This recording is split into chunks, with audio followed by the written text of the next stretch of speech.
Yes!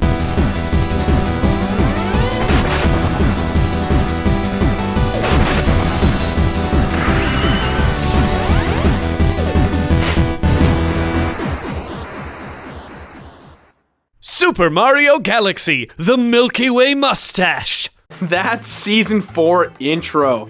Wow, everyone, special thank you to Satchel Drakes for that. Hey everyone, welcome back to a brand new episode of The Completionist. And today, guys, we're going to be playing one of my favorite games that I know like the back of my hand. Of course, it's a Mario title, but it's one of the few 3D Marios left we haven't done on the show, so let's blast off right into it. Blast off into space and get some rock candy.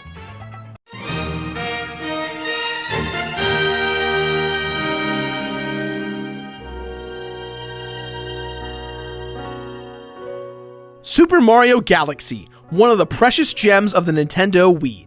The Nintendo Wii to date is the most successful Nintendo console, bringing in tons of casual and non-gamer crowds to play games like Wii Sports and Wii Fit. Yet in my time at Best Buy, I was telling people the real reason to own a Wii: Super Mario Galaxy. But Batman, there's no way this could be on the Wii. The Wii graphics sucked. No one bought a Wii for graphics. They bought it for bowling and fake fitness, and for wonderful, horrible classics like Mythmakers, Orbs of Doom, or Spy Fox in Dry Cereal. Wow, these are real Wii games? In my time in retail, I sold many a shovelware title. Dear God, why not just save that time and money and work on a good game? It's all about the money, Greg. Of course it is. All about the money. I'll give you one guess as to what the story of Super Mario Galaxy is about. Me, pick me!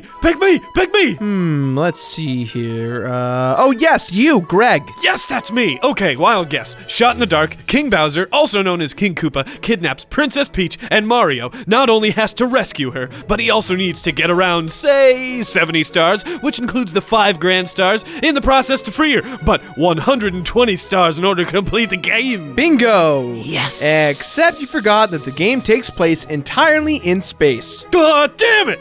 Guess I should have guessed that considering that Galaxy is in the title. Yes, that is the plot of the game, but there are a few points I do want to go over. At the time of Peach's kidnapping, it turns out that it's the Star Festival, so naturally, the Mushroom Kingdom is having a party, and Mario gets a letter inviting him to come to the party, very much like in the style of Super Mario 64. Also, I think Mario may have been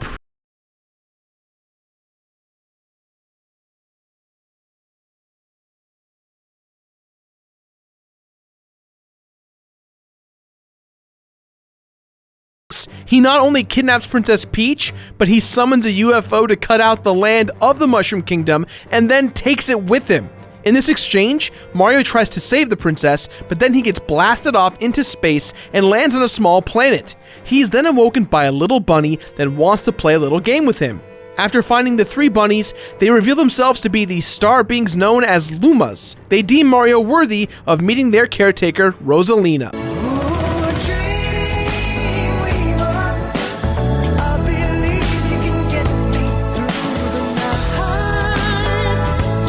Rosalina explains that they were just zooming on by in their space station comet observatory thing called the Observatory, when a powerful force not only stopped them, but took all of their stars from them. Rosalina convinces Mario that by getting all the grand stars back into the observatory, as well as several power stars, it will empower the Lumas, and the observatory will be powerful enough again to take Mario to Bowser and the castle. That's actually pretty fun. We've got a bit of a dual plot thingy. I have to admit, I really like Rosalina. She seems super independent and strong, and there's a lot of lore about her and the Lumas. Either way, you all know what we must do. Yeah, I just said it like a few moments ago. Yeah. Damn. Super Mario Galaxy started out from a pool of ideas that date back to the tech demo of Mario 128. Mario 128 was designed to show off the true power of the Nintendo 64 DD, or disk drive. As most of you know, the N64 DD was discontinued. I think there were plans to have a collector's edition Nintendo 64 King DDDDD. King DDDDD? King DDDDD. King DVD. King DVD. King DVD on DVD. King DVD, Blu-ray DVD box set. Buy it. But the idea of Mario 128 was not. A few years later, Super Mario 128 showed up again, only this time it was a tech demo for the Nintendo GameCube, with the emphasis on two things: the ability to control a large number of units, which was the main core gameplay of Pikmin, and spherical platforming. The spherical platforming refers to the ability to run all over a sphere-based shape that toys with the idea of 2D and 3D platforming working in harmony with one another. While Super Mario Sunshine explored this concept a little bit, there's actually levels right out of Super Mario Sunshine that tested some of that platforming and were clear demos and inspiration for Super Mario Galaxy. Now, I know a lot of you are confused that this game looks like it's in HD, as the Wii cannot do HD resolution. HDDD? HD. HD. HDD. HDDD. HDD. 80 do? 80 do. HD. HD 80 do. 80. Buy it. 80 do! The game caps off at 480p. Well, the Wii U actually does some impressive up-resing, and Super Mario Galaxy has never looked better. Hands down, the Galaxy series is the best looking game on the Wii. Well, I guess that's not saying much, right? I mean, sure, the Wii had one or two great titles here and there, but graphically, it didn't bring much at all. Some of these models in the background are a little lazy, if you ask me. Yeah, but the game does a good job distracting you with how crazy good the background is, the vibrant and bright character and enemy models, and the sound design and music mashed together definitely make this game a worthy successor to Super Mario 64. In fact, I'd say I'd put Super Mario Galaxy over Super Mario 64 as the better Mario game. You really just don't want people to like you for Season 4, do you? Well, I agree with you, though. The camera doesn't viciously fight you back in this one. Hey man, all I'm saying is Super Mario Galaxy gets everything right. The atmosphere, the music, the sound, everything is on par.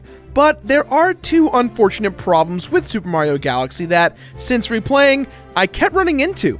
The first thing is camera control. Nintendo, for the most part, has worked really hard to remedy the camera control issues, and it's pretty solid, but you will find yourself having a few issues every now and then. The second thing is, the spherical platforming gets very wonky, as the central theme of the game is gravity. With a few exceptions depending on the level, you cannot die falling off of a planet or platform because chances are the gravity in the planet or platform is pulling you down on top of the object itself, top or bottom. However, in levels where you switch from platform to platform via gravitational pull, the game freaks out and suddenly the controls get inverted and what's up is now diagonal, backwards, left or right. It's not a common problem I encountered, but it definitely came up quite a few times, and when it did, it drove me crazy. You're already crazy. As are you. We make a great team. People, let me tell you about my best friend. He's a warm-hearted person who loved me till the end. People, let me tell you about my best friend. He's the one boy cuddling tore me up and down my pride and joy. Galaxy has some fantastic ideas that get executed beautifully, but with regard to the controls, it kind of flubs things up. Right off the bat, Mario's total life bar has changed from 8 to 3. While this seems like a big difficulty spike, it really isn't, as there's tons of 1-ups and there's a lot of checkpoints. This change was made because of the spin attack that was incorporated to compensate for making it difficult to attack enemies. There are a few different types of galaxies you can visit. The main type of galaxy is like an adventure platforming stage, or a painting out of Mario 64. These levels are great, evolving from easy to hard as the game goes on. One critique that I have is that some of the levels are really drawn out for weird reasons. Most of the levels are pretty easy, but just because they are easy doesn't mean that they are short. They're pretty long. I prefer them to be more challenging and concise, more so than a long, easy journey. As most of you know, there is a sequel to Mario Galaxy, and that's Super Mario Galaxy 2, a game that really amps up the difficulty in comparison, and they kind of play that up quite a bit, so that's good. For these levels, the controls are perfect. You feel responsible for any and all deaths that you commit.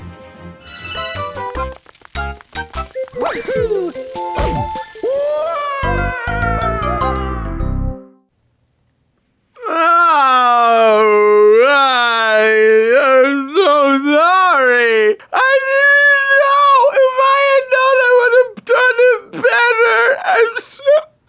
To make up for the difficult controls, Mario can attack enemies with the shake of the Nintendo Wiimote. The Wii Motion controls were revolutionary for casuals and non-gamers. However, because Nintendo was so keen on incorporating motion controls, there are one or two one-off galaxies where you need to use the control in a particular way, and it's not as easy as you'd might hope. I dreaded levels where Mario has to balance on a ball and move across different platforms. Mario actually always remains on the ball, but controlling him is pretty hard. You'll fall off countless times, and the Stingray level is even worse, especially towards the end of the game. But those are all my complaints, really. Commence angry video game jihad. What? Oh, wow, nothing? Oh, okay. Before we switch gears, there's actually a multiplayer function in Mario Galaxy, but it's not very exciting.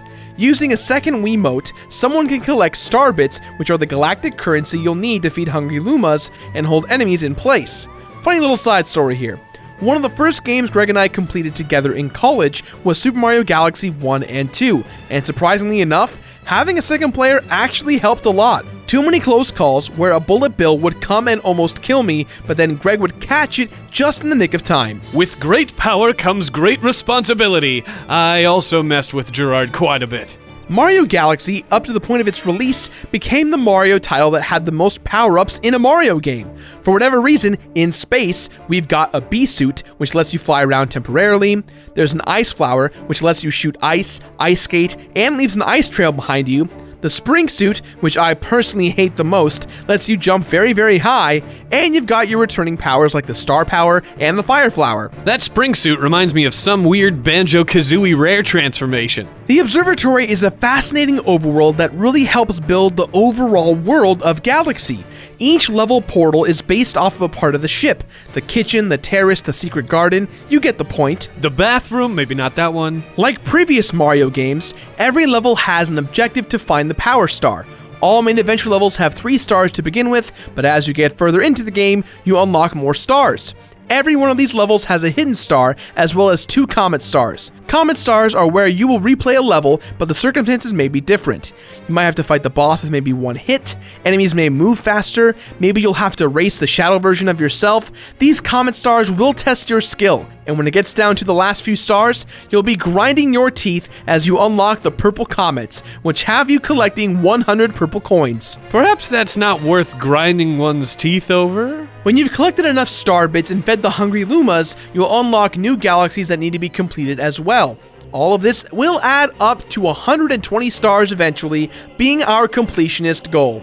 The bosses, while very impressively large, are fairly predictable and easy, nothing too crazy. I'm not sure why, but boss fights in Mario games seem way too easy for me. Maybe it's just all my years of experience. Either way, I tip my hat because at least fighting these bosses is still fun. Get it? Tip of the hat. Jokes. Jokes. Jokes.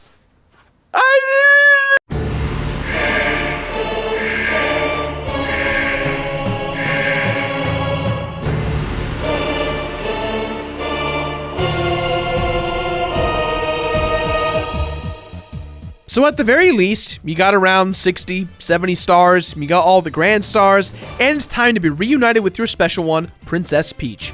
Rosalina commands the observatory to head directly to Bowser's fleet with the Mushroom Kingdom at the center. Through here, you have to fight your way to Bowser. This level's actually really fun because it combines a lot of the hard levels into one gigantic hard level. And the final bout with Bowser is predictable and easy. Bowser takes the form of a few enemies that you've encountered throughout the game, so you'll know exactly how to defeat him. Oh, let me guess the ending. Let me guess it. They live happily ever after. The end. Score 1 for the Greg guys. Kind of. We're obviously reunited with Princess Peach and things seem fine, but in these climactic moments, Bowser's galaxy implodes, leaving us all guessing the fate of our heroes. Rosalina then has a goodbye moment with Mario, thanking him for all of his good deeds. In this moment, the Mushroom Kingdom galaxy is returned back to its normal state, and voila, the game is beaten. Welcome! Welcome, new galaxy!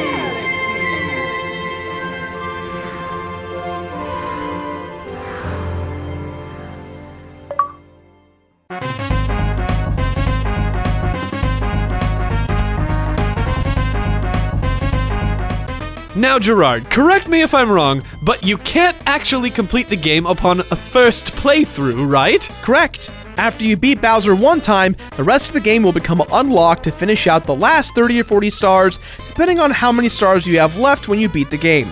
There's also a few secret stars that lead to new levels and power-ups.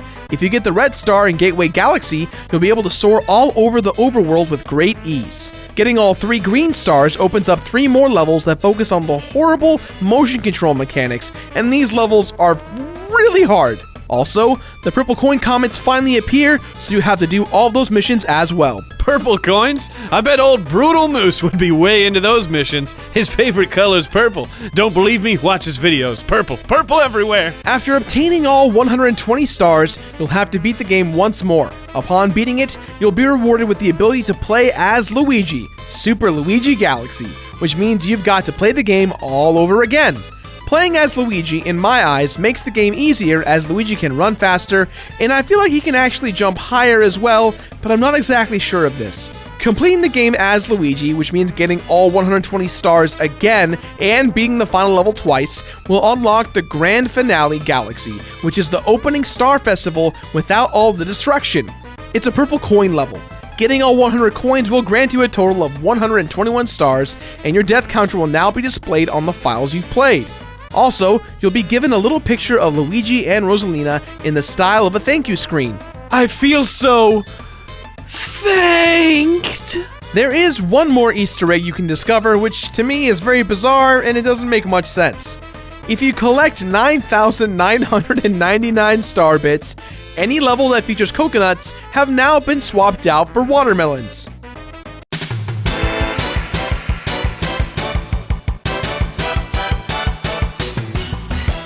I guarantee that in your playthrough of Super Mario Galaxy, you'll have plenty of ups and downs. Don't get me wrong, it's pretty damn easy, but you will find a few levels that will frustrate you due to poor controls, being inverted because of the camera, or just bad design. But with a little effort, you'll find that completing Super Mario Galaxy is a lot of fun. Is playing as Luigi worth the completion bonus? I personally don't think so. The game is near perfect, sure, but for replaying the game for a second time to not be rewarded for something that's got a little bit more substance is a little bit of a bummer. A lot of hours invested with little payoff is always a bummer. Hey, at least they give you something for completing it. Now, how many games have you played where you get nothing? Too many. Super Mario Galaxy is a must-have for the Wii, and if you don't have a Wii and you've got a Wii U, well then you have a Wii, so I highly recommend it. The game is just $20 in the Nintendo Selects, and playing it on the Wii U does make the graphics even better. The game is about 9 years old, but it doesn't even show its age yet, and for you nostalgic little folks out there, when I pre-ordered Mario Galaxy, I actually was one of those people that got a commemorative coin. It's like when you go to the museum and they give you one for astronauts in space. It's a real thing. Gettysburg, I know you do that. Gettysburg Museum. The motion controls may frustrate some of you, and the camera is not the greatest, but that's kind of the curse of the 3D Mario games.